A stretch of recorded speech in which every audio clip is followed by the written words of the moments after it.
నాయకుడు 2 లక్షల ఉద్యోగాలు చాలా మంది బాధపడుతున్నారని చెప్తున్నారు.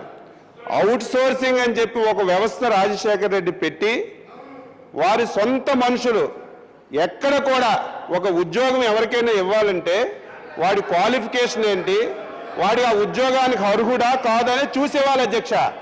కానీ ఎక్కడ కూడా ఎటువంటి క్వాలిఫికేషన్ చూడకుండా వారి సొంత మనుషులకి 5-6 సంవత్సరాలు ఉద్యోగాలు ఇచ్చారు అధ్యక్ష. ఇప్పుడు లెక్క చెప్తున్నారు ఆదర్శ రైతుల అధ్యక్ష. అవన్నీ కూడా మేము తీసాం, అయ్యా ఒప్పుకుంటున్నాం మేము ధైర్యంగా.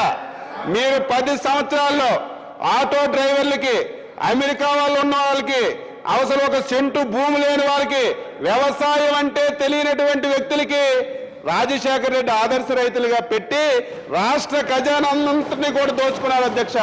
అవన్నీ తీసి మళ్ళీ ఈరోజు ఎక్స్టెన్షన్ ఆఫీసర్స్ అని పెట్టాం ధైర్యంగా. మా ఎమ్మెల్యేలు కూడా మాకు అడుగుతున్నారు, గతంలో వేసుకున్నారు మనం కూడా వేసుకుందాం అంటే చంద్రబాబు నాయుడు దానికి ఒప్పుకోలేదు అధ్యక్ష. దానికి ఒక ఎడ్యుకేషన్ క్వాలిఫికేషన్ పెట్టి ఎవరైతే వ్యవసాయంలో అనుభవజ్ఞులు ఉన్నారో వారికే ఇంటర్వ్యూ పెట్టి ఇమ్మని చెప్పాం. జగన్మోహన్ రెడ్డి గారు మాట్లాడుతూ